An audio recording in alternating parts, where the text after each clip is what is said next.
নমস্কার, আপনাদের সকলকে স্বাগত।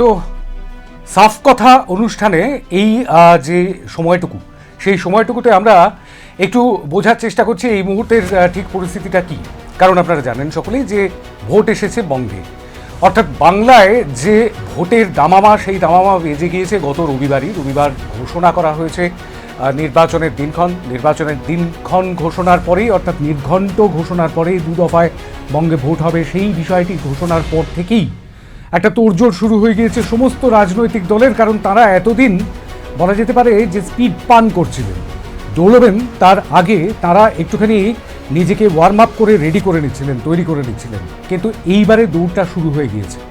বাংলার যে 294টি কেন্দ্র, সেই 294টি কেন্দ্রেই কিন্তু এই মুহূর্তে ভোটের তোড়জোড় শুরু হয়ে গিয়েছে। ইতিমধ্যেই আপনারা জানেন যে বিজেপির তরফ থেকে 2 দফায় ঘোষণা করা হয়েছে প্রার্থী তালিকা। অবশ্য এখনও পর্যন্ত প্রার্থী বাকি রয়েছে, এখনও ঘোষণা করা বাকি রয়েছে।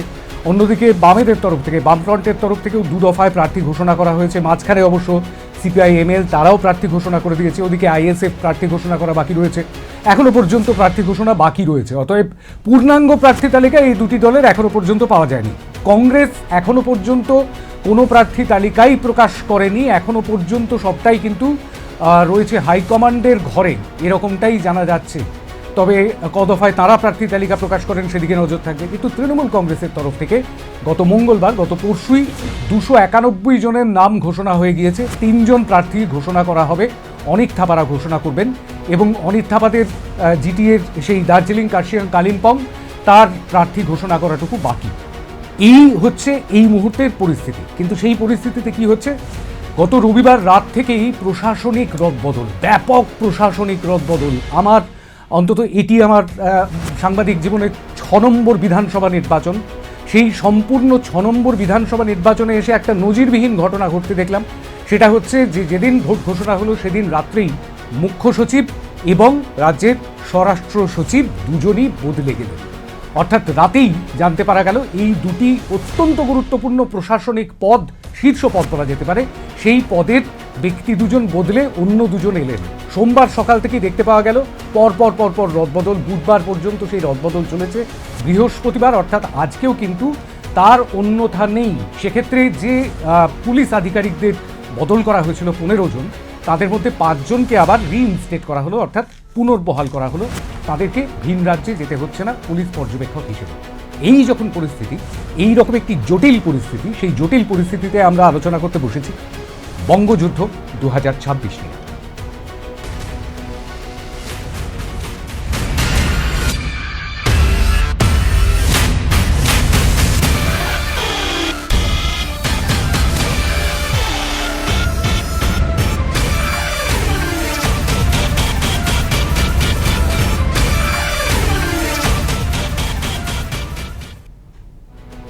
বঙ্গযুদ্ধ 2026, অর্থাৎ বাংলায় যে যুদ্ধ শুরু হচ্ছে, সেই যুদ্ধের আগে এই মুহূর্তে মোটামুটিভাবে 34 দিন বাকি রয়েছে। অর্থাৎ 23শে এপ্রিল প্রথম দফার ভোট, তার আগে 34 দিন বাকি। সেই 34 দিনে ঠিক কী হয় সেদিকে আমাদের নজর থাকবে। আর এই মুহূর্তে বঙ্গযুদ্ধ 2026-এ আপনাদের সঙ্গে রয়েছে আমি শান্তম চক্রবর্তী। আমার সঙ্গে স্টুডিওতে যে দুজন অতিথি রয়েছেন আমার দুপাশে, তাদের সঙ্গে পরিচয় করে দেবো। আমার বাঁদিকে রয়েছেন জাতীয় কংগ্রেসের, প্রদেশ কংগ্রেসের তরফে মুখপাত্র সুদীপ্তা রায়চৌধুরী মুখোপাধ্যায়, স্বাগত জানাই আপনাকে। আমাদের সঙ্গে রয়েছেন তৃণমূল কংগ্রেস মুখপাত্র তথা তৃণমূল যুব কংগ্রেসের সহ সভাপতি জয়ন্ত ঘোষ, স্বাগত জানাই জয়ন্ত।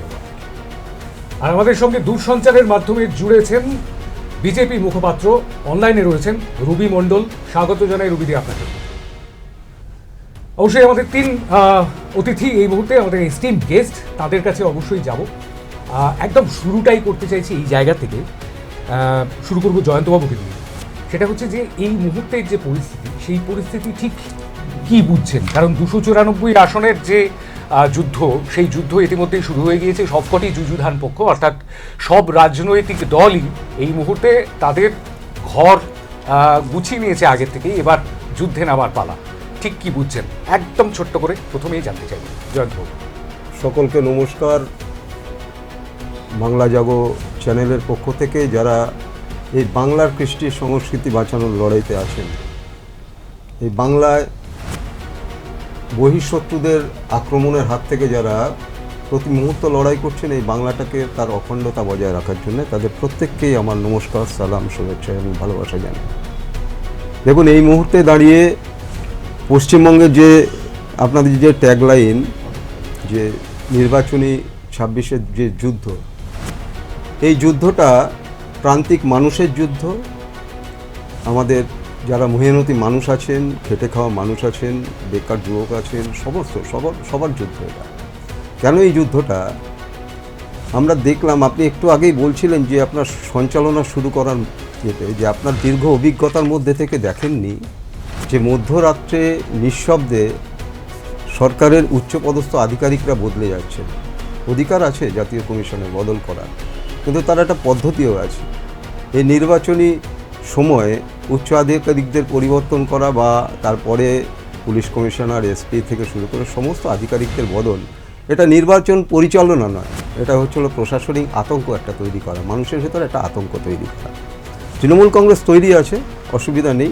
65 দিন 24 ঘন্টা মানুষের সঙ্গে লড়াই করছে, মানুষের দাবি দাওয়াকে প্রতিষ্ঠিত করছে। মানুষ ভালো আছে এই বাংলায় ভালো থেকে আগামী লড়াইটা আমরা নিশ্চিন্তে আবার চতুর্থবারের জন্য মমতা বন্দ্যোপাধ্যায়কে নবান্নে পৌঁছে দিতে পারি। সাধারণ মানুষকে সঙ্গে নিয়ে লড়াই, সাধারণ মানুষের সঙ্গে, অর্থাৎ সাধারণ মানুষের সঙ্গে মিশে লড়াই, সেই লড়াইটা কে কীরকমভাবে দেখছেন সেটাই একটুখানি বোঝবার চেষ্টা করছি। আমি অবশ্যই ভারতীয় জনতা পার্টির কাছে যাব, কিন্তু তার আগে জাতীয় কংগ্রেসের কাছে যাবো, কংগ্রেস মুখপাত্রের কাছে যাবো, সুদীপ পাত্রের কাছে। কীরকমভাবে আপনারা লড়াইটা সাজাচ্ছেন? দেখুন, খুব কঠিন লড়াই কংগ্রেসের জন্য। এখনো পর্যন্ত প্রার্থী তালিকা বেরোলো না। এটা তো খিড়কি থেকে সিংহদুয়ার দল নয় যে প্রার্থী তালিকাটা সেকেন্ডে বেরিয়ে আসবে। এর বাইরেও জগৎ আছে। হ্যাঁ, এর বাইরেও লম্বা জগৎ আছে আমাদের। তো সেই জগৎ থেকে আমাদের বেরিয়ে আসবে প্রার্থী তালিকা, আপনারা সেই সময় দেখতে পাবেন। বিষয়টা হচ্ছে প্রার্থী তালিকা বেরোলো কিনা বা প্রশাসনিক রদবদল নিয়ে যে আলোচনাটা হচ্ছে, সেখানে তাহলে আমাকে বলতে হয় শান্তনদা, 2011 সালে যে পরিবর্তনটা হয়েছিল, তখন কেন্দ্রে UPA 2 সরকার চলছিল, পরিবর্তন হয়েছে, কিন্তু এরকম ব্যাপক রদবদলের প্রয়োজন হয়নি। কারণ ইন রিয়েল পরিবর্তন হচ্ছিল, লড়াই হচ্ছিল, যুদ্ধ হচ্ছিল। বর্তমানে আমরা যেটা দেখতে পাচ্ছি সেটা হচ্ছে যে যুদ্ধ খেলা চলছে। সেই যুদ্ধ খেলার আবহে ভোট হচ্ছে, এবং এই ভোটের ফল কি হবে সেটা কালীঘাটও জানে, দিল্লিও জানে, সবাই জানে। তবু ওই মানুষকে বোকা বানানোর জন্য, মানুষকে বিভ্রান্ত করার জন্য, বাইনারিটাকে বজায় রাখার জন্য যা করার প্রয়োজন, কোথাও শুধু প্রশাসনিক রদবদল কেন, হঠাৎ রাতারাতি রাজ্যপালও পাল্টে গেল। কিন্তু সত্যিকারের যে সমস্যাগুলো, যেটা করলে তৃণমূলকে সরানো যেত, যে ক্ষমতা দিল্লির কাছে ছিল, সেটা তারা প্রয়োগ করলেন না। কিভাবে একজন মুখ্যমন্ত্রী ঢুকে পড়তে পারে যেখানে ইডির একটা চলছে, ছাপা চলছে, এইটা সাধারণ মানুষ, বাংলার শিক্ষিত মানুষ, খেটে খাওয়া মানুষ এইটা জানতে চায়। কেন আরজিকর ইস্যুটা ধীরে ধীরে ধামাচাপা পড়ে গেল? কেন এত দুর্নীতির অভিযোগ থাকা সত্ত্বেও বড় কোনো মাথা ধরা পড়লো না? আমরা সাধারণ মানুষ এইটা জানতে চাই। আপনি অনুষ্ঠান করছেন বৃহস্পতিবার, আসার আগে মন্দিরের ঘন্টা শুনছিলাম, আজানের সুরও শুনে এসেছি, কিন্তু বাতাসে তো বারুদের গন্ধ। চাকরির কথা কেউ বলছে না, শিক্ষার কথা কেউ বলছে না, সাধারণ মানুষের গৃহের কথা কেউ বলছে না। অর্থাৎ রুটি, কাপড়, মকান বাদ দিয়ে যা কথা বলা সম্ভব, সব কথা এই ভোটের জন্য ঘুরছে। ভোটের ইস্যু কি হতে পারে সেই বিষয়টা সুদীপ্তা রায়চৌধুরী মুখোপাধ্যায় জানাচ্ছিলেন, কিন্তু এই মুহূর্তে একটু বিজেপির কাছ থেকেও জেনে নেওয়ার চেষ্টা করব যে তাদের ভোট ঠিক কীরকমভাবে তারা পরিচালনা করছেন, এই মুহূর্তে তারা ঠিক কোন জায়গায় আছেন, কোন কোর্টে আছেন, সেটাই একটুখানি জানতে চাইবো আর কি। বল যেরকম এক কোর্ট থেকে আরেক কোর্টে যায়, সেই কোর্টের কথা বলছি আর কি। হ্যাঁ, দেখুন, এখন পশ্চিমবঙ্গে যা সিচুয়েশন রয়েছে, যেভাবে প্রতিদিন মানুষ সন্ত্রাসের মুখোমুখি হচ্ছে, যেভাবে প্রতিদিন আমরা ধর্ষণ দেখতে পাচ্ছি, যেভাবে গণতন্ত্রকে হত্যা করা হচ্ছে প্রতিদিন পশ্চিমবঙ্গে, যেভাবে আমরা দেখতে পাচ্ছি শিক্ষকরা রাস্তায় মার খাচ্ছে, ডিএ আন্দোলনকারীরা লড়াই করে চলেছে এবং প্রত্যেকটি আজকে সরকারি দপ্তর যেভাবে করাপ্টেড হয়ে গেছে, তাদের ন্যায্য অধিকার ফিরিয়ে দেওয়ার জন্য এই লড়াই শুধু ভারতীয় জনতা পার্টির সাথে তৃণমূলের নয় বা অন্য পার্টির সাথে নয়, এই লড়াই হচ্ছে পশ্চিমবঙ্গে পুনরায় গণতন্ত্র প্রতিষ্ঠা করার লড়াই। এই লড়াই আমাদের পশ্চিমবঙ্গকে পুনরায় সংস্কৃতি কৃষ্টিতে পুনরায় ফিরিয়ে নিয়ে আসার লড়াই।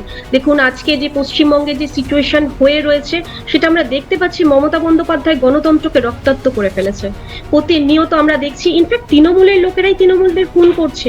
এই প্রায়োরিটি পাচ্ছে কোথা থেকে? আজকে এই আর্মস কোথা থেকে আসছে? এই রাজ্যে আমরা কোনোদিন সুষ্ঠুভাবে নির্বাচন দেখিনি। আমরা ভেবেছিলাম একজন মহিলা মুখ্যমন্ত্রী আসলে হয়তো নারী সুরক্ষা পাবো আমরা, কিন্তু আমরা প্রতিনিয়ত দেখছি ধর্ষিতা হয়েছে নারী, সেখানে হসপিটালের ভেতরে হোক বাইরে, কলেজের ভেতরে হোক বা বাইরে, স্কুলের ভেতরে হোক বা বাইরে, হাসপাতালের ভেতরে হোক বা বাইরে, ঘরের ভেতরে ইনফ্যাক্ট ঢুকে এরকমও আমরা দেখেছি উত্তরবঙ্গে যে দিন দুপুরে ধর্ষণ হয়েছে এবং গর্ভবতী মাকে অবধি মারা হয়েছে। সুতরাং এবারে পশ্চিমবঙ্গের লড়াইটা কোথাও একটা সাধারণ মানুষের সাথে লড়াই গিয়ে দাঁড়িয়ে গেছে। মানুষ আর এই সরকারকে কোনোভাবেই চাইতে পারে না। মানুষ খুব খুব খুব বিরক্ত হয়ে গেছে।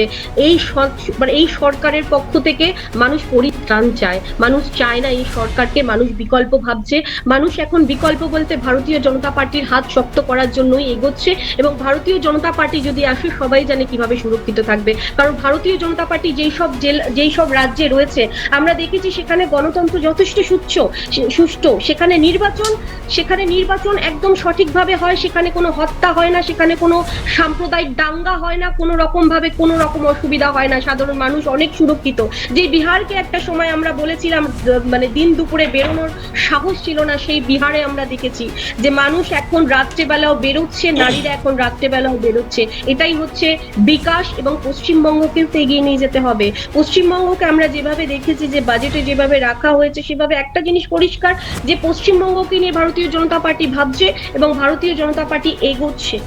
এবং ভারতীয় জনতা পার্টি কিভাবে রাস্তা এগোনো যায়, যে শিল্প করার জন্য যেই ট্রান্সপোর্টের যে ব্যবস্থা, সেই সমস্ত বিষয় নিয়ে কিন্তু ভেবেছে। রুটি কাপড়া মাকান তো সব পার্টি দিচ্ছে।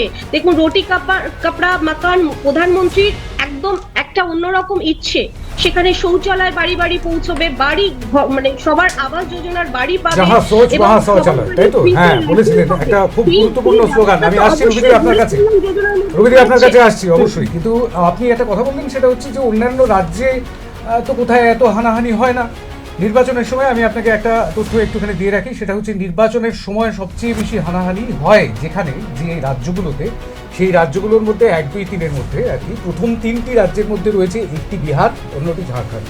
সুতরাং সেই জায়গা থেকে বোধহয় বিজেপি শাসিত রাজ্য, সেখানে কোনো রকম ভাবে কোনো অশান্তি হয় না, এই দাবিটা বোধহয় ঠিক নয় আর কি। যাই হোক, আমি আসবো, অবশ্যই আসবো। আমি সুদীপ্তাদি একটা আঙুল তুলেছি। হ্যাঁ আমি আসছি। আমার প্রশ্ন হচ্ছে আর একটা, সেটা হচ্ছে যদি শৌচালয়ের কথা বললেন তো আগে তো খাবি তারপর শৌচালয়, খাওয়ার বন্দোবস্তটা কিভাবে হলো সেটার কোনো তো উদাহরণ দেখলাম না। শিল্পের কথা বললেন, অথচ সিঙ্গুরে দাঁড়িয়ে মানে খুব ফান্ডামেন্টাল কোশ্চেন। এত বোকার মতো কথা বলছে কেন? ফ্রিতে রেশন পৌঁছচ্ছে না প্রত্যেকটা বাড়ি বাড়ি? নরেন্দ্র মোদীজি আসলে এই যে আপনি কথাটা বললেন, আপনাকে কালকে আপনার দল ফ্রিঞ্জ এলিমেন্টস বলে দেবে, চিন্তা করবেন না। আপনার কথার কোনো মূল্য নেই। আপনাদের রবিদির দল কি বলবেন আমি জানি না। আমার প্রশ্ন একটা অত্যন্ত ভাইটাল প্রশ্ন। আমার প্রশ্ন এই যে আরেকটা হচ্ছে যে আরেকটা প্রশ্ন যে শিল্পের সাধারণ মানুষ পাচ্ছে না, কিভাবে পাচ্ছে না, একটি কথাও বলেননি সিঙ্গুরে শিল্প করবেন বা কোথাও কোনো এগুলো অলরেডি প্রধানমন্ত্রী দিচ্ছে। শিল্প প্রধানমন্ত্রী নাম মেনশন করেন কোন শিল্প বাংলা কোন শিল্প প্রধানমন্ত্রী কিছুদিন আগে দিদি বলতে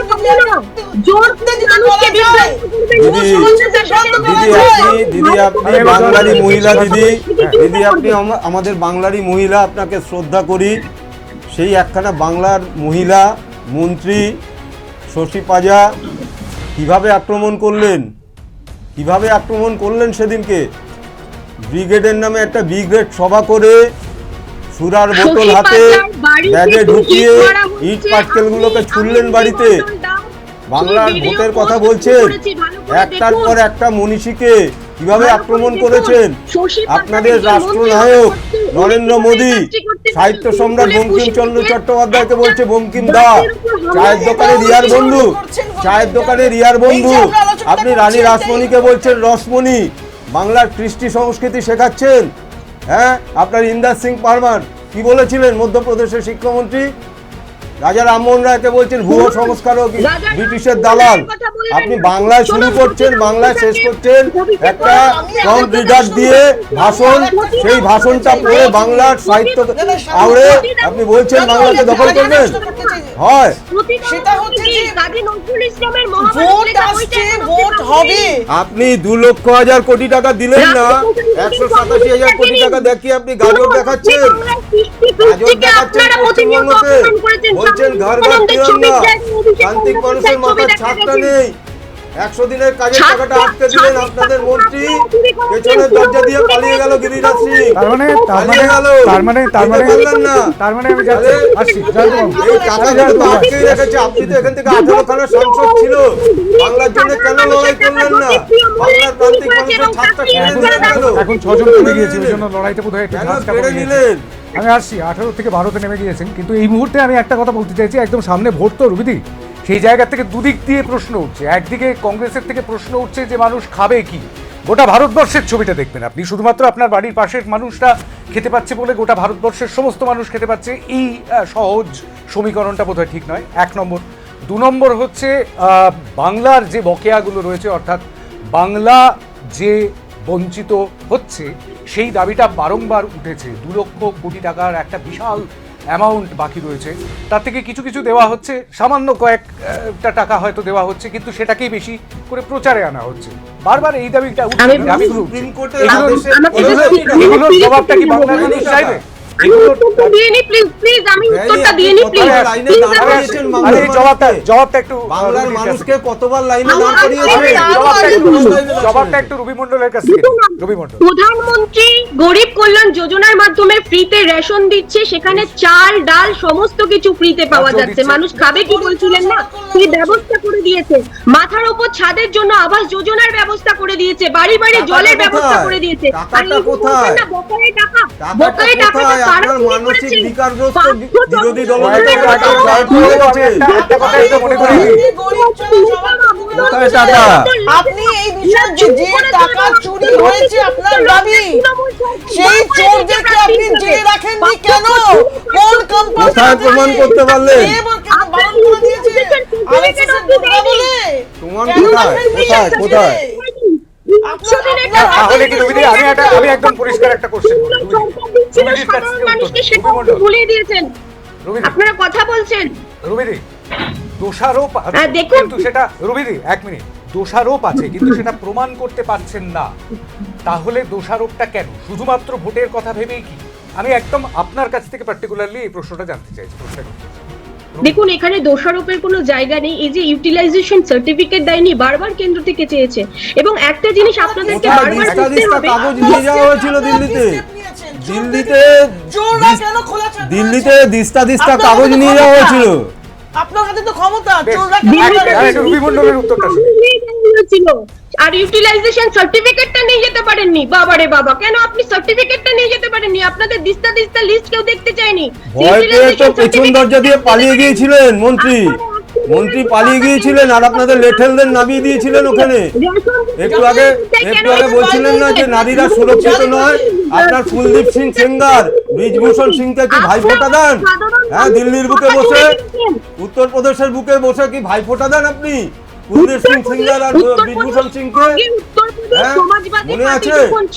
হ্যাঁ, জয়ের মালা পরিয়ে দিয়েছিলেন, জয়ের মালা পরিয়ে দিয়েছিলেন ধর্ষকদের, ধর্ষকদের জয়ের মালা পরিয়েছিলেন। পয়সা আটকে রাখেন। এই যে আপনার ইডি, এখন ইডিকে কোর্টে ছুটতে হচ্ছে মৌলিক অধিকারের জন্য। এখনো পর্যন্ত বিচারাধীন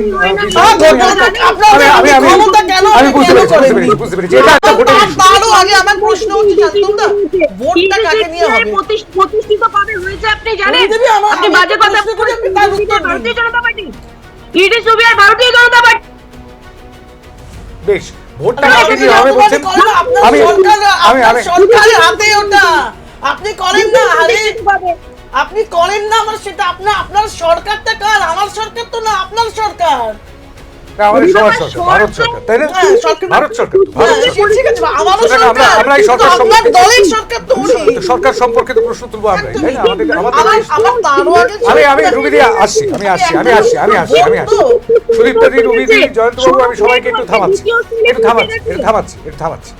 সেটা হচ্ছে এই মুহূর্তে হ্যাঁ, এটা একটা বড় ইস্যু অবশ্যই, যে রাজ্যের বকেয়া সেগুলো পাওয়া যাচ্ছে না, মানুষ বড় কাঁদছে, মানুষ হয়ে তার পাশে দাঁড়াও, সবাই দাঁড়াতে চাইবে এই সময়, ভোটের সময়টাতে সবাই দাঁড়াতে চাইবেন। যারা রাজ্যের বাইরের মানুষ, একেবারেই বাইরের মানুষ, তারাও এ রাজ্যে আসবেন এবং এ রাজ্যে এসে বলবেন যে আপনার দু হাতে লাড্ডু।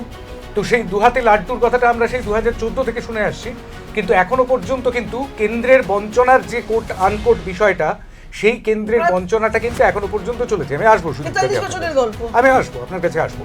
কিন্তু এই মুহূর্তে যে ছবিটা আমরা দেখতে পাচ্ছি, সেই ছবিটা সম্পর্কে কিছু বলবার আছে। সেটা হচ্ছে, আমরা শুরু করেছিলাম যে এই প্রশাসনিক বদলি, এই প্রশাসনিক যে রদবদল, যেটা গত বেশ কয়েক বছরে, গত 25 বছরে অন্তত দেখতে পাওয়া যায়নি। সেটা কেন? তার একটা কারণ দেখতে পাওয়া গেছে, মানে শুনতে পাওয়া গেল। এই বিষয়টাতে মাফ করবেন, প্রধানমন্ত্রী নন, মুখ্যমন্ত্রী, এককালে অবশ্য বাংলার প্রধানমন্ত্রী বলা হতো, সেটা স্বাধীনতার পরবর্তী সময়। কিন্তু বাংলার মুখ্যমন্ত্রী মমতা বন্দ্যোপাধ্যায় তাতে অসন্তুষ্ট, যথেষ্টই অসন্তুষ্ট। গত পরশুদিন যখন প্রার্থী তালিকা প্রকাশিত হচ্ছে তৃণমূল কংগ্রেসের, সেই সময়ও তিনি সেই অসন্তোষ প্রকাশ করেছেন। আজকেও আবার একটি এক্স হ্যান্ডেলে পোস্ট করেছেন এবং সেখানে বলেছেন এই যে 50 জন প্রায় যাদেরকে বদলি করে দেওয়া হলো, যাদেরকে সরিয়ে দেওয়া হলো, মুখ্য সচিব, স্বরাষ্ট্র সচিব, ডিজি, কলকাতার সিপি অর্থাৎ পুলিশ কমিশনার, এসপি, এতগুলি এসপি, 5টি রেঞ্জের ডিআইজি, সেই সঙ্গে সঙ্গে 11টি জেলার জেলা শাসক, তাদেরকে পর্যন্ত বদল করে দেওয়া হলো। একটু আগে সুদীপ্তাদি বলছিলেন যে রাজ্যপালকেও বদল করে দেওয়া হয়েছে, কিন্তু সেটা অবশ্যই নির্বাচন ঘোষণার পরে হয়নি, আগে হয়েছে, রাজ্যপাল পদত্যাগ করেছেন। কিন্তু বিষয়টা হচ্ছে এই যে প্রশাসনিক রদবদলটা হলো, তার প্রশ্নটা আমরা খুঁজছিলাম। সেই প্রশ্নের উত্তরে আজকে প্রেস কনফারেন্সে রাহুল সিনহা, অর্থাৎ এই মুহূর্তে ভারতীয় জনতা পার্টির রাজ্যসভার সাংসদ, প্রবীণ বিজেপি নেতা, তিনি ঠিক কি বলেছেন আমরা একটু শোনাবো আমাদের দর্শকদের, তারপর আসবো অবশ্যই আলোচনায়। একটা বিশেষ কারণের উল্লেখ করেছেন, সেই কারণটা একটু শোনাতে চাইছি আমাদের দর্শকদের, শুনবেন আমাদের অতিথিরা। মুখ্যমন্ত্রীকে আমি পাল্টা একটা প্রশ্ন করেছি যে আপনি যে 85 জনের মতো পুলিশ অফিসারকে চেঞ্জ করলেন ঠিক 1 মাস আগে, কেন করলেন? কিসের জন্য করলেন? তাহলে 85 জন অপদার্থ ছিল, সেই অপদার্থদের নিয়ে আপনি বছরের পর বছর সরকার চালিয়েছেন। তাহলে অপদার্থদের নিয়ে বছরের পর বছর সরকার চালালেন, আর ঠিক ইলেকশনের আগেই ওই অপদার্থদের দিয়ে আর কাজ হচ্ছে না। এটা কোন জাতীয় খেলা? অতএব আপনি সরাতে পারেন, আমূল পরিবর্তন করে দিতে পারেন, তাতে কোনো দোষ নেই। আর অন্যভাবে পরিবর্তন হলেই তখন আপনি গালিগালাজ করবেন। কতগুলি বিষয়ে আন্ডারলাইন করার আছে, আমি আসবো অবশ্যই জয়ন্তবাবুর কাছে। সেটা হচ্ছে কতগুলি বিষয়ে আন্ডারলাইন করার আছে। একটা হচ্ছে 85 জনের বদলি, যেমনটা আমরা দেখেছি নির্বাচনের আগে অনেকগুলি রদবদল হয় প্রশাসনিক স্তরে, সেটা রাজ্যের ইখতিয়ারে যতক্ষণ থাকে তার মধ্যেই সেগুলো করা হয়, সেটা আমরা দেখেছি। এটা নিয়ে খুব একটা অপরিচিত ঘটনা নয়। দ্বিতীয় ঘটনা হচ্ছে এই উচ্চশিক্ষিত আইপিএস অফিসারদের রাহুল সিনহা অপদার্থ বলেছেন দুবার, একবার নয়, দুবার বলেছেন। এবং তৃতীয় যে বিষয়টায় আন্ডারলাইন করতে চাইছি জয়ন্তবাবু, সেটা হচ্ছে অন্যভাবে পরিবর্তন করা হলে সেটাতে বাধা দিচ্ছেন। এই অন্যভাবেটা কোট আনকোট কিছু বলতে চাইবেন? দেখুন, রাহুল বাবুর না একটা সময় রাহুল বাবুর দাম্পত্য একটা কলহ চলছিল, ব্যক্তিগত জীবন নিয়ে না ওইটা না, রাজনৈতিকভাবে আমি রাজনৈতিকভাবে আমি বলছি যে কোট আনকোট রাজনৈতিকভাবে। তারপরে একটু শ্রমিকবাবু আসার পরে আরও কাছাকাছি, আরও কাছে এসো, এরকম একটা অবস্থা। উনি একটু নতুনভাবে চার্জ হয়েছেন, বোঝেন না। এই যে অপদার্থ বলছেন, এটা ওদের সংস্কৃতি, কিভাবে কথা বলতে হয় সেই সংস্কৃতিটা এখন ওদের ভেতরে আসেনি। একটা রুটিন রদবদল, সেখানে দাঁড়িয়ে আইপিএস অফিসারদের বলছেন অপদার্থ। এই জবাবগুলো বাংলার মানুষ দেবে। বাংলার মানুষ ওই 29 তারিখে শেষ ভোটের পর 4 মে যখন ভোটটা গোনা হবে, তখন বুঝতে পারবেন ব্যালট কী কথা বলছে। আমরা যেটা বলতে চাই সেটা হচ্ছে দেখুন, প্রত্যেকটা রাজ্যে যেন তেন প্রকারণ জয়লাভ করে বাংলার মাটিতে এসে রথটা থেমে যাচ্ছে কেন? রথটা থেমে যাচ্ছে এই কারণে যে বাংলায় এসে দাঁতটা ফোটানো যাচ্ছে না। বাংলায় 95টা প্রকল্প দিয়ে একই সূত্রে মানুষকে যেভাবে বেঁধে রেখেছেন জন্ম থেকে মৃত্যু পর্যন্ত, সেখানে দাঁড়িয়ে মানুষকে নড়ানো যাচ্ছে না। বাংলার মেয়েকেই চাইছে। আজকে বারবার করে লাইনে দাঁড় করানো হয়েছে। সুকান্ত ভট্টাচার্যের একটা কবিতার লাইন ছিল, লাইনে দাঁড়িয়েছে কি কখনো? হ্যাঁ, আমরা লাইনে দাঁড়িয়েছি, বারবার লাইনে দাঁড়ানো হয়েছে যে আধার কার্ডের সঙ্গে প্যান কার্ডের লিঙ্ক করো, কখনো গিয়ে এটিএম লাইনে দাঁড়াও, কখনো ভ্যাকসিনের জন্য লাইনে দাঁড়াও। শেষবার লাইনে দাঁড়াবে তো, মানুষ লাইনে দাঁড়াচ্ছে। 23 তারিখ এবং 29 তারিখ লাইনে দাঁড়াবে, রাহুল বাবুদের মোক্ষম জবাবটাকে দিয়ে দেবে। বারবার আমরা একটা কথা বলার চেষ্টা করছি যে আপনারা বাংলা সংস্কৃতিটাকে গুড়িয়ে দেওয়ার চেষ্টা করছেন। করোনার সময় মানুষ অসুস্থ, একজন আরেকজনের সঙ্গে ঠিকভাবে কথা বলার পরিস্থিতিতে নেই। সেই সময় দাঁড়িয়ে যখন তৃণমূল কংগ্রেস কর্মীরা কমিউনিটি কিচেন করে খাবার জুড়িয়ে দিচ্ছে, ধর্ম সেখানে কি মানা হচ্ছে না? মানব ধর্ম সবচেয়ে বড় ধর্ম। রবীন্দ্রনাথ বলেছিলেন, ধর্মের বেশে মোহ এসে যারে ধরে, অন্ধ সে যেন মারে আর শুধু মারে। আজকে আপনারা নির্দিষ্ট করে আপনারা লক্ষ্য করে ওদের যে বিরোধী দলনেতা এসআইআর শুরু হওয়ার আগে কি বলেছিল? 1 কোটি রোহিঙ্গা এবং খুঁজে পাওয়া যাবে। আজকে লিস্ট বেরিয়েছে। আমি শুভেন্দু বাবুকে বলবো, অধিকারী পরিবারের সুযোগ্য পুত্র হলে আপনি শ্বেতপত্র প্রকাশ করে বলুন কটা রোহিঙ্গা, কটা অনুপ্রবেশকারী এই বাংলায় পাওয়া গেছে। রোহিঙ্গা সংখ্যা 25 লাখ, বলছে বাংলায় নাকি 1 কোটি রোহিঙ্গাকে পাওয়া যাবে। এরকম মানসিক বিকারগ্রস্ত মানুষগুলোকে নিয়ে লড়াই করছেন। আগামী 4 মে বুঝতে পারবেন যে কোন জায়গায় দাঁড়িয়ে। আমরা আগামী 4 মের দিকে অবশ্যই তাকিয়ে থাকবো। আমি আসবো রবিদি আপনার কাছে আসবো, অবশ্যই সুদীপ্তা দি আপনার কাছেও আসবো, কিন্তু তার আগে একটা ছোট্ট বিরতি নিতে হবে। বিরতি কারোর জন্য অপেক্ষা করে না, সুতরাং বিরতি নিতে হবে। বিরতির পর ফিরে আসবো উত্তরগুলো নিয়ে। সঙ্গে থাকবেন।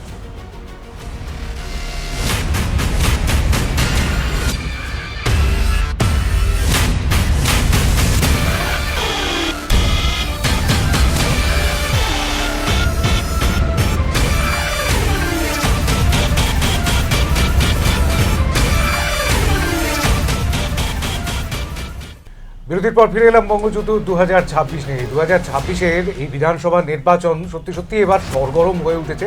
এবার যেন বোঝা যাচ্ছে যে হ্যাঁ, ভোট এসেছে বঙ্গে।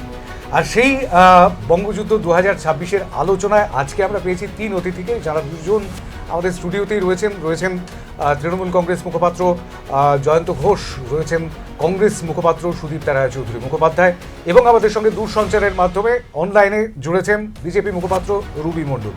3 জনকে আরও একবার স্বাগত জানাই। এবং সেই সঙ্গে সঙ্গে যে বিষয়টা নিয়ে কথা হচ্ছে সেটা হচ্ছে যে নির্বাচনের ঘোষণার আগে পর্যন্ত অন্দরের যে নিরাপত্তা সুরক্ষার বিষয়টা, সেটা রাজ্যের আয়ত্তাধীন, মানে নিয়ন্ত্রণাধীন, এবং তারপর সেটি নির্বাচন ঘোষণার পর চলে যাচ্ছে নির্বাচন কমিশনের হাতে।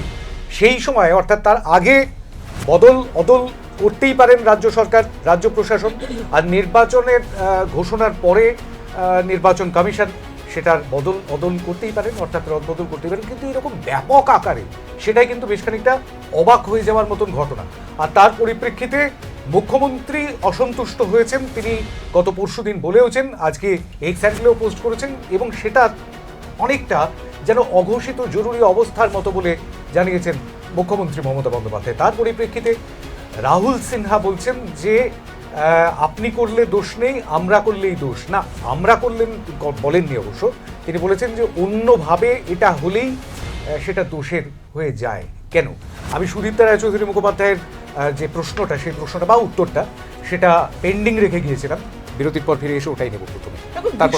যখন রাজ্যের কোনো প্রশাসনিক প্রধান কোনো আমলাকে সাথে কথা বলার জন্য যদি কোনো সেন্ট্রাল এজেন্সি আসে, তখন তিনি যখন তাদের পাহারায় ধর্নায় বসে পড়েন, অথবা তিনি যখন প্রতীক জৈনের বাড়ির সামনে গিয়ে ইনির সঙ্গে ফাইল কাড়াকাড়ি করছেন, তার পাশে দাঁড়িয়ে রয়েছেন নন্দিনী চক্রবর্তী, তখন তাদের নিরপেক্ষতা, তাদের শিক্ষা, তাদের রুচি, তাদের এবং প্রশাসনে তাদের ধার ভার নিয়ে প্রশ্ন গণমানুষে ঘনাবে, এটা বলার জন্য অন্তত কোনো পুরস্কার থাকা উচিত। কিন্তু আমার প্রশ্ন হচ্ছে অন্যভাবে যে কথাটা বলি, সেটা হচ্ছে যে আমরা প্রতি ভোটেই আমরা বিজেপি আসার পর থেকেই দেখছি যে রদবদলগুলি হচ্ছে, কিন্তু আখেরে কি হচ্ছে?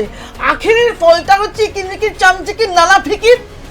আবার মমতাকেই বসিয়ে দাও, কেউ কে মমতা তো আপনি, হ্যাঁ, এটা অর্থাৎ হচ্ছে আরএসএস এর দুর্গাকে বসিয়ে রাখে যতদিন না আমার বঙ্গ ব্রিগেড রেডি হচ্ছে, ততদিন আরএসএস এর দুর্গার ছত্র ছায়ায় আমরা যেমন আছি তেমন ট্রেনিং হোক আমাদের। বেশ, আমি জয়ন্তবাবুর কাছ থেকে উত্তর নেবো, কিন্তু তার আগে আমি রুবি মণ্ডলের কাছে যাবো। রুবি, তারও আগের প্রশ্ন অন্যভাবে। আমি একটা প্রশ্ন তারও আগে দেখে নিই, আমরা ভোট নিয়ে আলোচনা করছি শান্তম দা, ভোটটা কাজের জন্য।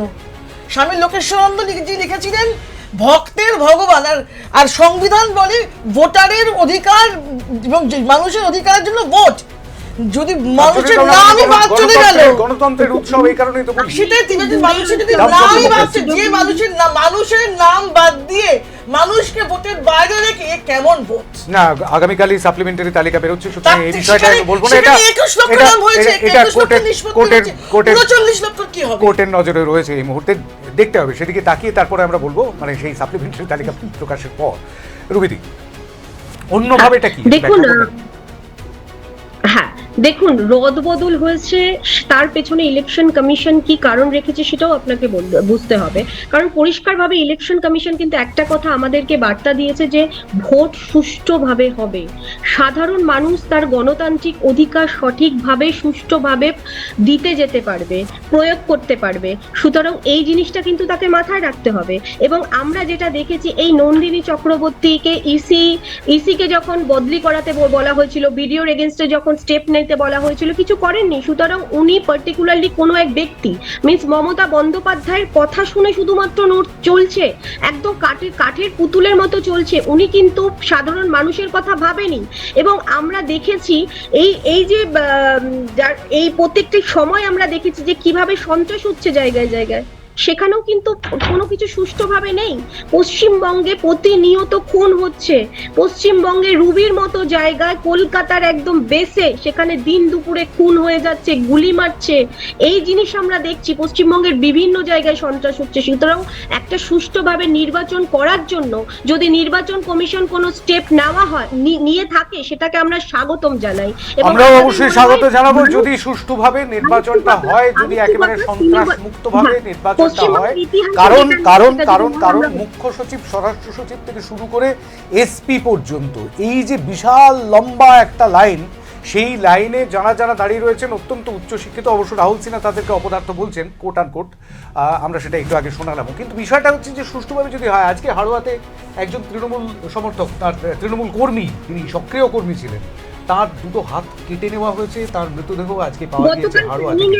আমি জয়ন্তবাবুর কাছ থেকে একটুখানি জানতে চাইবো, রুবিদি আসবো আপনার কাছে অবশ্যই, কিন্তু জয়ন্ত ঘোষের কাছ থেকে আমি জানতে চাইবো, সেটা হচ্ছে এই যে সুষ্ঠু নির্বাচনের কথা বলা হচ্ছে, নির্বিঘ্নে হিংসা মুক্ত একটা নির্বাচনের কথা বলা হচ্ছে, সেটাই তো সবাই চায়, যে কোনো নির্বাচিত সরকারও কিন্তু সেটাই চায়। জয়ন্তবাবু, আমাকে একটুখানি শুনুন। নিশ্চয়ই বলুন, অনেকগুলো প্রশ্ন একসঙ্গে অনেকগুলো এসেছে। প্রশ্ন। ব্যাপারটা হচ্ছে হলো, প্রথম কথা দেখুন, আমি একটু আগে ব্রিগেডের কথা বলছিলাম। ব্রিগেডটাকে ভরানো হয়েছে হচ্ছে হলো উত্তরপ্রদেশ, বিহার, ঝাড়খণ্ড, মধ্যপ্রদেশের মানুষজনগুলোকে নিয়ে এসে। এই আমদানিটা করছে বিজেপি, যত ধরনের দুষ্কৃতি আছে আমদানি হচ্ছে বিজেপি থেকে। টেকনোলজিটাকে একটুখানি বোঝার চেষ্টা করুন। ব্যাপারটা হচ্ছে হলো নভেম্বরের 4 তারিখে এসআইআর ঘোষণা হয়, তার আগে থেকে জাতীয় নির্বাচন কমিশনের একটা একটু সহ্য করতে হবে দিদি, একটু সহ্য করতে হবে দিদি, চৌকাশে অনেক দেরি, চৌকাশে অনেক দেরি দিদি, একটু সহ্য করতে হবে, একটু কথা শুনতে হবে, একটু কথা শুনতে হবে দিদি, একটু শুনুন, অনেক কথা বলেছেন, একটু শুনুন না, শুনুন, আপনার আশেপাশে যারা আছে একটু প্রশ্ন তৈরি করে দেবে তো আপনাকে, যেরকম আপনার প্রধানমন্ত্রীকে তৈরি করে দেয়, টেলিকমটারে যেরকম তৈরি করে দেয় আপনাকে তৈরি করে দেবে। আপনি স্টুডিও এলে ভালো হতো, আপনি ওখানে প্রশ্নগুলোকে তৈরি করুন, একটু শুনুন, ধৈর্যটা রাখুন, একটু ধৈর্যটা রাখুন, শুনুন, আরে শুনুন, কথাটা তো বলতে দিন, আমাকে কথা বলতে দেওয়া হয়েছে, আমাকে কথা বলতে দেওয়া হয়েছে, প্রশ্নটা করেছি, প্রশ্নের উত্তরটা একটু নিয়ে নিন জয়ন্তবাবুর কাছ থেকে, উত্তরটা বলতে দিন, ক্রোনোলজিটা দিন। 4 নভেম্বর এসআইআর শুরু হয়, সেই সময় নোটিফিকেশনটা জাতীয় নির্বাচন কমিশন কি বলেছিলেন যে বুথ ভিত্তিক যারা কর্মী আছে তারা BLA 2 এজেন্ট হবে। 13 তারিখে আর একখানা নোটিশ করে বলে দেওয়া হলো যে বিধানসভা কেন্দ্রিক কর্মী হলেও হবে। দেখুন একটা অশুভ আচারটাকে দেখুন, এই যে এসআইআরটাকে তৃণমূল কর্মীরা বুথ স্তর থেকে এবং বাংলার মানুষ এসআইআরটাকে রুখে দিল, এবং নির্বাচন শুরু হওয়ার সঙ্গে সঙ্গে ওপিনিয়ন পোলগুলো কি বলছে? তৃণমূল কংগ্রেস দুর্বার গতিতে এগোচ্ছে, ততটাই বিজেপি পেছোচ্ছে। আগে 8 দফাতে 77 হয়েছিল, 2 দফাতে 27-এ গিয়ে দাঁড়াবে। দেখবেন এত লাফালাফি লম্পজম্প, 27-এ গিয়ে দাঁড়াবে। ওদের চৌঠা মের পরে কথা বলার কোনো জায়গা থাকবে না। আমরা বলছি রাগে যারা জ্বলছে জ্বলুক, বলছে বলুক, তাতে তোমার কি আর আমার কি।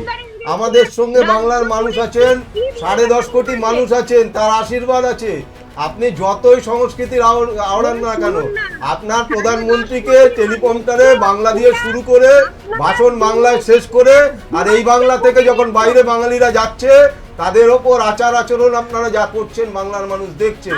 কার হেসেলে কি থাকবে, কে কি পোশাক পরবে, কে কি খাবে, মাছ খাবে না মাংস খাবে, আপনারা নির্ধারণ করে দেবেন এই বাংলায়। আগে বাংলার সংস্কৃতিটাকে বুঝুন, বাংলার মাটিটাকে বুঝুন। এই বাংলা স্বাধীনতা সংগ্রামের অগ্রণী ভূমিকায় তারা রক্তক্ষরণ করেছিল, আর আপনার সাবারকার মুচলেকা দিয়েছিল। 52 বছর আপনাদের কেন্দ্রীয় কার্যালয়ে তিরঙ্গা পতাকাটা ওঠেনি, তিরঙ্গা পতাকাটা ওঠেনি। অজন্তবাবু, আমি একটা জিনিস একটু জানতে চাই। বাংলার মানুষ, বাংলার মানুষ, বাংলার মানুষ, বাংলার মানুষ, বাংলার মানুষ। আচ্ছা, আমি বাংলার মানুষ। আচ্ছা, বুঝতে পেরেছি। হ্যাঁ, বাঙালিদের বাংলা দ্বিতীয় একদম পাঞ্জাব। সত্যি কথা, বাংলার মানুষ সবচাইতে বেশি বাংলা এবং স্বাধীনতায় দ্বিতীয় পাঞ্জাব। রক্ত ঝরিয়েছে। একদম ঠিক, একদম ঠিক। যখন উল্লাসকর দত্তকে ইলেকট্রিকের শক দেওয়া হচ্ছে, বন্দে মাতরম বলছে, আর সেই সাহিত্য সম্রাটকে আপনারা বলছেন বঙ্কিমদা। সংস্কৃতিটাকে বোঝার চেষ্টা করুন দিদি। বাংলার সংস্কৃতি তৃণমূল মদে ভরিয়ে দিয়েছে। হ্যাঁ, দেখলাম তো, আমরা দেখলাম ব্রিগেডের, আমার কাছে ছবি আছে, দেখাবো দিদি, দেখাচ্ছি দিদি, দেখাচ্ছি। আপনারা ব্রিগেডটাকে পরিষ্কার করেন,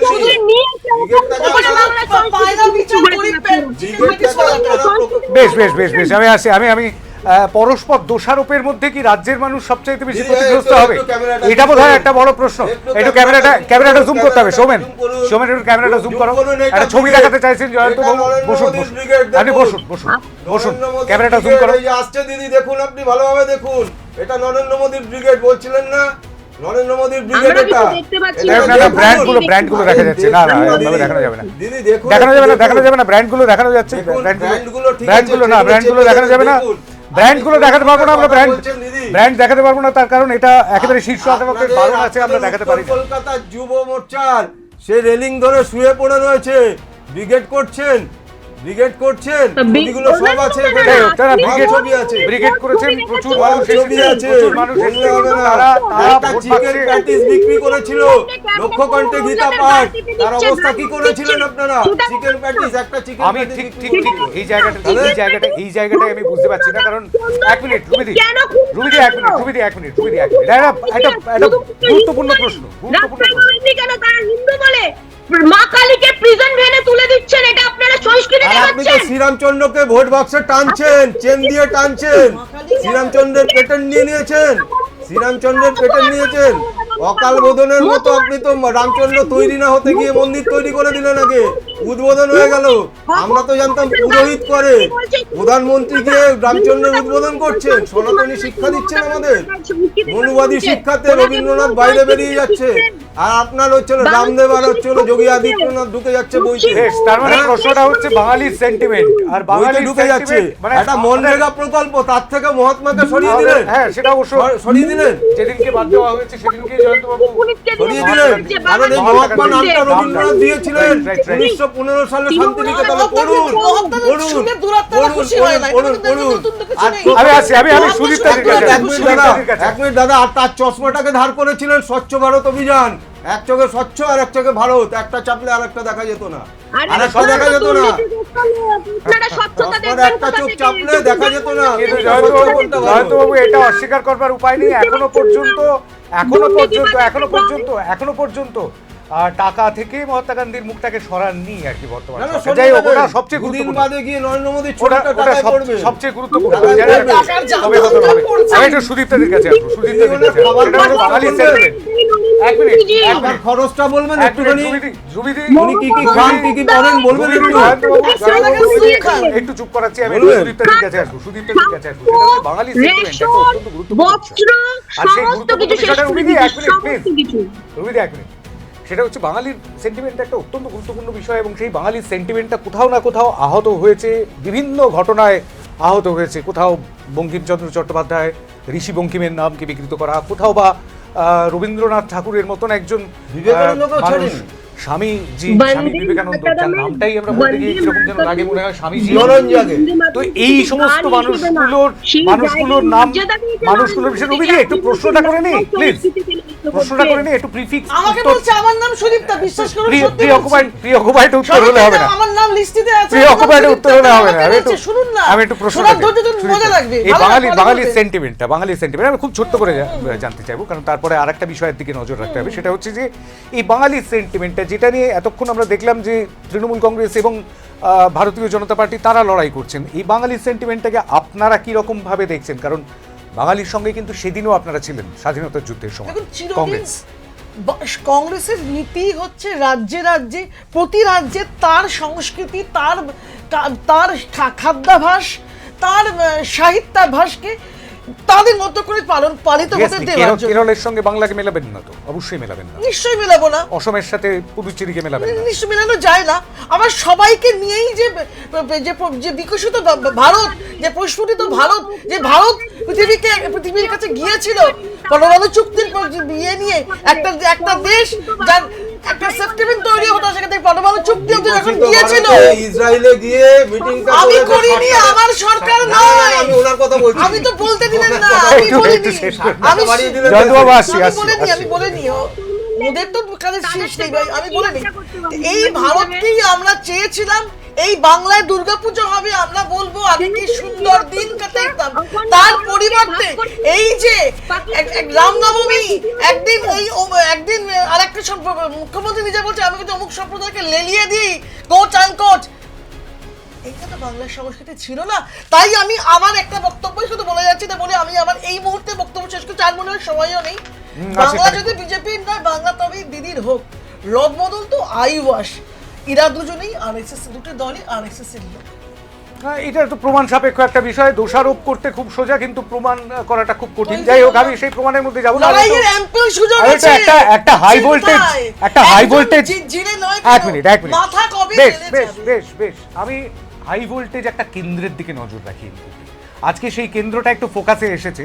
আমি রুবিদি, সুদীপ্তাদি, জয়ন্তবাবু তিনজনের কাছেই যাব, কিন্তু তার আগে একটুখানি দেখিয়ে নেবো আজকে কেন এই হাই ভোল্টেজ কেন্দ্রটা প্রচারে এলো। আজকে বৃহস্পতিবার, আজকে প্রচারে বেরিয়েছিলেন ভবানীপুর কেন্দ্রের বিজেপি প্রার্থী শুভেন্দু অধিকারী। সেখানে প্রচারে বেরোনোর পর সেখানে তাকে গো ব্যাক স্লোগান শুনতে হয়েছে সেখানকার মানুষ।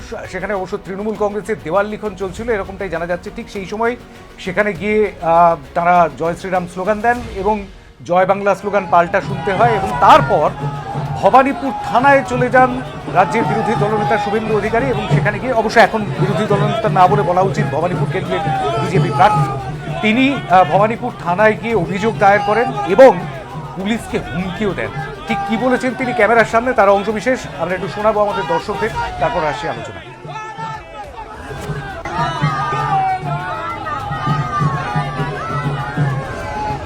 প্রেমজিৎ বিশ্বাসকে বলে গেলাম তৃণমূলের কথাই করবেন, আর আমি ক্যান্ডিডেট ফ্রি মুভ করব, যেখানে অবস্ট্রাকশন করবেন গাড়ি ঘুরিয়ে থানায় এসে বসবেন, লাইক চন্দ্রকোনা রোড। বলে গেলাম ফ্রি মুভমেন্ট হবে, ফ্রি পলিটিক্স হবে।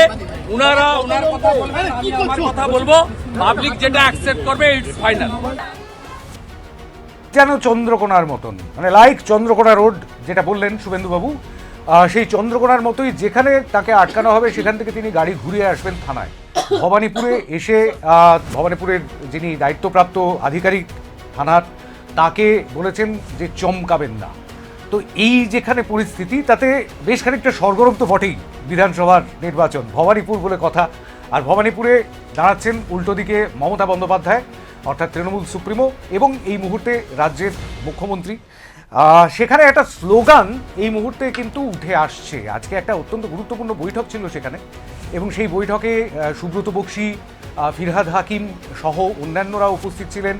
8টি যে সেখানে ওয়ার্ড রয়েছে পুরসভার, তাদের কাউন্সিলররা উপস্থিত ছিলেন। সেখান থেকে একটা স্লোগান উঠে এসেছে, সেই স্লোগানটা একটু বলি। সেটা হচ্ছে উন্নয়ন ঘরে ঘরে, ঘরের মেয়ে ভবানীপুরে, তাই তো? তো এইরকম একটি স্লোগান সেখান থেকে নতুন এবার উঠে এলো। আমি এটাতেই একটুখানি সংক্ষেপে, খুব সংক্ষেপে সবার কাছেই যেতে চাইবো। জয়ন্তবাবুর কাছে প্রথমে যাব। আমরা প্রথমেই বলবো, চলো সুকান্ত মজুমদার এবং শ্রমিক ভট্টাচার্যকে আমরা আন্তরিকভাবে অভিনন্দন জানাই যে আপনাদের যে গ্রুপ পলিটিক্সের মধ্যে দিয়ে শুভেন্দু অধিকারীকে বলির পাঁঠা করলেন। উনি নন্দীগ্রামেও হারবেন, ভবানীপুরেও হারবেন। ওনার আত্মবিশ্বাসের ভেতর চরম হতাশা দেখা যাচ্ছে। আপনি কোথায় এসে দাঁড়িয়েছেন? বাঘের মুখে এসে পড়েছেন। লোডশেডিংয়ে জিতেছিলেন, 1956 বারবার দেখাচ্ছিলেন। আপনি নন্দীগ্রামেও হারবেন, এই ভবানীপুরেও হারবেন। সেই পরিস্থিতিটা তৈরি হয়ে গেছে। ঠিক আছে, এই বাংলার ভবানীপুর ঘরের মাটি। মমতা বন্দ্যোপাধ্যায় বায়ুবীয় লোক নয়, তিনি লড়াই আন্দোলনের মধ্যে 34 বছর তার শরীরের একটা অংশ নেই যেখানে আঘাত ছিল না। সেই আঘাত নিয়ে মানুষের আশীর্বাদে, 10 কোটি মানুষের আশীর্বাদে তিনি পুনরায় নতুনভাবে নিজের লড়াইটাকে সংগঠিত করে 21-এ পালা বদল করেছেন। আর আজকে সেখানে এসে দাঁড়িয়ে শুভেন্দু অধিকারী বলছেন, অফিসারকে কি বলছেন? ধমকাবেন না, চমকাবেন না। ভাষা কি? রাহুল সিনহা বলছেন অপদার্থ। এদের মুখের ভাষা যত বেরোবে বাংলা তত সংগঠিত হবে। ওনাদের নরেন্দ্র মোদী বলেছিলেন না, দিদি ও দিদি, ফল পেয়েছেন। যত আসবেন ওনারা, যত রথের চাকা গড়াবে, আস্তে আস্তে বাংলা এসে থমকাবে। শুধু একটাই কথা বলতে চাই, বাংলা আমার তৃষ্ণার জল তৃপ্ত শেষ চুমুক। আমি একবার দেখি, বারবার দেখি, দেখি বাংলার মুখ। এই বাংলা। আমি বিজেপির উত্তর নিই, রুবি মণ্ডল বিজেপি মুখপাত্র আমার সঙ্গে রয়েছেন দূরসঞ্চারে। আমি রুবিদির কাছ থেকে একটু উত্তরটা নেব। দেখুন, মমতা বন্দ্যোপাধ্যায় নন্দীগ্রামে হেরে গিয়েছিলেন এবং মমতা বন্দ্যোপাধ্যায়কে জোর করে পুনরায় মুখ্যমন্ত্রী বানানো হয়েছে। এখনো পর্যন্ত হাইকোর্টে বিচারাধীন। এখনো পর্যন্ত বলতে পারেন কথাটা, এখনো পর্যন্ত হাইকোর্টে বিচারাধীন। বলুন বলুন। একটা সাবজুডিস কথা বলছেন। হেরে গেছে উনি মুখ্যমন্ত্রী হিসেবে, হিসেব মতো উনি শপথই নিতে পারেন না। আমরা তো খুব অবাক হচ্ছি, এটা কি চলছে? শপথ নিতে পারেন, সংবিধানে সেই 6 মাসের মধ্যে কমিশন রয়েছে। 6 মাসের মধ্যে জিতে আসতে হবে, অন্য কোনো ক্ষেত্রে থেকে। রাজনৈতিক পড়াশোনাটা ঠিকঠাক হয়নি দিদি, পড়াশোনাটা ঠিকঠাক হয়নি। উনি জোর করে করেছেন, উনি এক একটু কথা পড়াশোনাটা অন্য করুন, একজনকে একটু সরিয়ে পড়াশোনাটা করুন। এখনো সংবিধান চেঞ্জ করতে পারেনি, এটা কোনো নাম্বার নেই। হ্যাঁ, সেটাই। উনি এমনি হেরো। উনি একবার হেরে যাওয়ার পরে ওনার দলের সেই খুঁজে মুখ্যমন্ত্রী বানাতে পারে। যখন বাংলার 10 কোটি মানুষ আছে, মমতা ব্যানার্জিকে হারানো কঠিন। সুদীপ্তাদি আসলে কোনো সময় সমর্থন করেন না না, সুদীপ্তাদি বলছেন কেন? অসমর্থন। সুদীপ্তাদি বলছেন কারণ আছে। আমি যেটা একেবারে ভুল ইনফরমেশন সেটাকে শুধরাইছেন, মানুষ যেন ভুল না বারবার বুঝে। বলছেন, তার কারণ সংবিধানের কি? দিনে ভুলতে বুঝেছিল। সুদীপ্তাদি এখনো আমি লড়াইতেই একদম আসতে সমর্থন পারে। বেশ করি। বেশ বেশ। আমি রুবিদির উত্তরটা একটু নিয়ে নিই। আমি ওই নন্দীগ্রামের 1956 ব্যাপারটা সেরে একটুখানি চলে আসুন 2026-এ। বলুন। দেখুন, নন্দীগ্রামে উনি হেরেছিলেন, সুতরাং ওনার নিজস্ব দলের একজন লোকও ছিল না যে মুখ্যমন্ত্রী হিসেবে উনি মুখ করতে পারেন। সুতরাং ওনার দলের এই কন্ডিশন, উনি কোনোভাবেই জিতবে না। উনি ভবানীপুরেও হারবে, যেভাবে নন্দীগ্রামে হেরেছে সেটা একদম পরিষ্কার, সেটা একদম স্পষ্ট এবং সাধারণ মানুষ ওনাকে আর চাইছে না। এরকম দুর্নীতিবাজ, এরকম একজন দুর্নীতিবাজ যিনি আইন পুলিশ মন্ত্রী, যিনি আইন শৃঙ্খলা মুখ্যমন্ত্রীর মুখটা কে? আপনার দলের মুখ্যমন্ত্রীর মুখটা কে? ভারতীয় জনতা পার্টির মুখ্যমন্ত্রী ও পরিবারতন্ত্র মানে না, নিচ থেকে গ্রাউন্ড লেভেল থেকে হলেও কাউকে দাম করিয়ে দিতে পারে। সুতরাং এত চিন্তা করবেন না। ভারতীয় জনতা পার্টি তার নীতি আদর্শে চলে। 2014 থেকে আমি একটা ছোট্ট তথ্য একটুখানি দিয়ে রাখবো না জয়ন্তবাবু, একটুখানি ইন্টারাপ্ট করছি। একটা ছোট্ট তথ্য একটু দিয়ে রাখি। 2014 সালে 3 বারের গুজরাটের মুখ্যমন্ত্রীকে প্রজেক্ট করা হয়েছিল প্রথমবার। ভারতীয় গণতন্ত্রের ইতিহাসে এরকমভাবে প্রেসিডেন্সিয়াল ইলেকশন যেমনটা মার্কিন যুক্তরাষ্ট্রে হয়, সেরকমভাবে একজনকে প্রজেক্ট করে নির্বাচন হয় না। কিন্তু সেই নির্বাচনটাই 2014-তে হয়েছিল, নিশ্চয়ই মনে আছে। 2019-এও হয়েছিল, নিশ্চয়ই মনে আছে। আর তারপরে 2024, সেই 2024-এ হয়েছিল। তবে 2029-এ হবে কিনা সেটা আমরা জানি না এখনো। কিন্তু বিষয়টা হচ্ছে যে প্রজেক্ট করা হয় না, এই তথ্যটা একটু মানতে পারলাম না রুবিদি। যাই হোক, আসবো আমি আরেকবার শেষে, কিন্তু তার আগে একটু সুদীপ্তা রায়চৌধুরী মুখোপাধ্যায়ের কাছে যাবো। আমার একটাই প্রশ্ন, ভবানীপুরে হাই ভোল্টেজ, ভবানীপুরের বিভিন্ন নাম ঘরে ঘরে, কিন্তু বাংলার মেয়েকে চাই সবের সঙ্গে। আমার প্রশ্ন, আরজি কর, মধ্যমগ্রাম, কামদুনি, হাঁসখালি, পার্কস্ট্রিটের মেয়েরা কি মঙ্গল গ্রহ থেকে এসেছিল?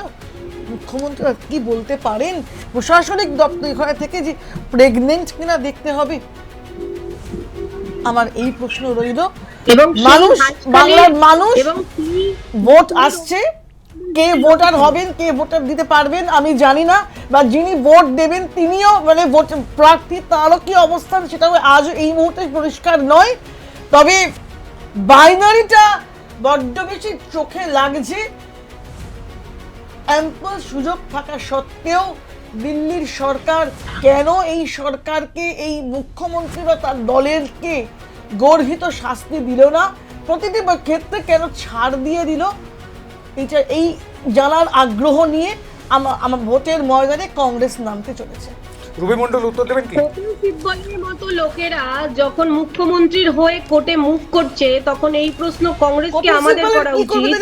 আমার কি হলো গেল? কপিল সিব্বল আমার কি দলের কেউ নয়। কপিল আপনি একদম এই জন্য আপনাকে আমাকে ফ্রি ডেলিভারি করে বললে আপনাদের খারাপ লাগবে। কপিল সিব্বল আমার দলের কেউ নন।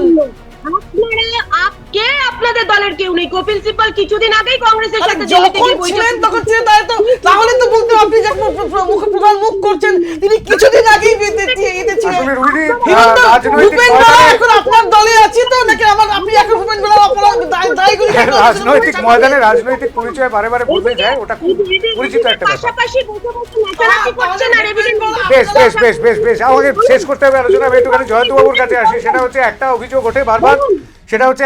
ওঠে বারবার বিজেপির তরফ থেকে যে কংগ্রেস এবং তৃণমূল কংগ্রেস সব একজোট হয়ে গেছে। কংগ্রেসের তরফ থেকে এরকম একটা অভিযোগ ওঠে, বামেদের কথা ওঠেই না এর মধ্যে, তৃণমূল কংগ্রেস আর বিজেপি তারা সব এক হয়ে গেছে। এই যে এক হয়ে যাওয়ার বিষয়টা আমার পরিষ্কার হয় না, কিন্তু ভবানীপুরে তো এক হওয়ার কোনো চান্সই নেই, মানে এগুলো কোনো প্রশ্নই উঠছে না। হতাশা থেকে এই সমস্ত কথাবার্তা বেরোয়। এই যে দিদি বলছিলেন এতক্ষণ অনেক কথা, আমি দিদিকে বলবো যে আপনি আপনার হাইকমান্ডকে বলে প্রথমে 294টা কেন্দ্রে প্রার্থী দেওয়ার চেষ্টাটা করুন, কারণ এখনো সেগুলো হয়নি। কারণ ওখান থেকে যতক্ষণ আপনাদের টিকিটে তো ওখানে বাধা, এবার সেই জায়গাটাকে সেই জায়গাটা আমি বলছি যে আমি সে কথা বলছি না। দিদি লড়াইয়ে তো নামতে হবে, যদি ওয়াকাবার দিতে চান বা যদি বিজেপির হাতটা শক্ত করতে চান করুন, এতে কোনো আপত্তি নেই।